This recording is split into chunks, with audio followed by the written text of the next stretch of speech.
You might have heard from a lot of people about the things that you should do in an interview.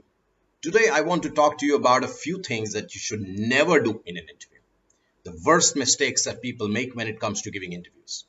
Mistake number one: you should never go in unprepared for the job that you're getting interviewed for. Spend time preparing for that interview, reading the job description, preparing using your resume, looking at the company's website, going to Google to research, etc. Be prepared. If you're unprepared, you've lost it within the first few minutes, people. Second mistake: do not be late for the interview. I made that mistake once in my career and I really suffered.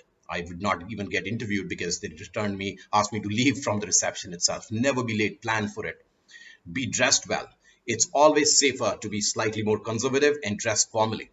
Try to find out what is the dress code that the company uses and then just dress a little bit more formal than that so that you don't stand out too much. Then never use your mobile phone. That's a very common mistake that people make. Your mobile phone should always be on airplane mode switched on. It should not be in front of you on the table so that you start fiddling with it. Never do that. It's very distracting and very insulting for the person who is interviewing you. Then never lie. People are very smart. The people who are interviewing you are smarter than you are.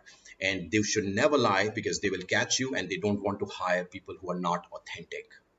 And then finally, one more mistake that I want to talk about: never badmouth your previous employers or your previous boss. Even if you had a bad relationship with them, never go into the interview room bad mouthing people from your past experiences. Stay away from these mistakes and you will do much better in the interview game. You have to remember, it's very important to do the right things, but it's also equally important not to do the wrong things. As long as you can take care of it, you will get better at interviews.